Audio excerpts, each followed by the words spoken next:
It was one of the more embarrassing situations where our young daughter is screaming at the top of her lungs. Our son has been diagnosed with ADHD and has started taking medication. I make a rule, and the rule doesn't work. She starts to argue with me. When our daughter was little, she had a problem that most parents have to deal with, getting out the door on time for school with all her stuff organized. We realized that these activities are really important, and we want her to be active in athletics, but we can't figure out how to make sure she's getting enough sleep.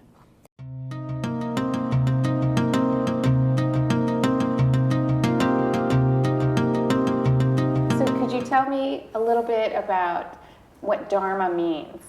How do you apply that to Dharma parenting? The role for the parent is to explore, to discover with the child what their dharma is, what their preferences are, what their natural tendencies are, what their strengths are. If you bring a culture in the home which is one of let's appreciate what's best in everyone. Let's look and see that we're all different. We all have different values, different interests, but let's support those things. The first tool in Dharma parenting, discover your child's brain body type. Brain is talking about what we know about development in neuroscience. The body type is talking about preferences, tendencies that people are known to be born with. So brain body type is a fusion of the understanding of development in neuroscience, brain development in neuroscience, with the understanding of our tendencies, our preferences, how we interact with the world. Now we know what's going on in the brain.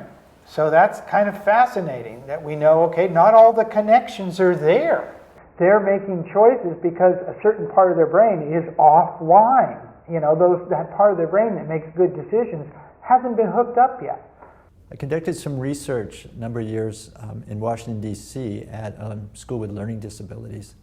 One thing I noticed is kids with ADHD, they're really lively, they're curious, they're fun-loving, they're engaged in the environment, they just can't control impulses. So all these things you're doing as parenting are really ways by which you're helping your child become more self-sufficient so that they have the ability to regulate themselves.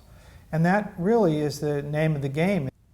So I think what you want to do is discover the child's brain body type, and then you'll know how to set up the structure to allow them to grow. It's not a tug of war. It's a whole different tenor. It's more like everyone is growing together. And you're experiencing yourself growing. You're watching your child grow. And as you help them understand themselves, this is really the meaning of Dharma.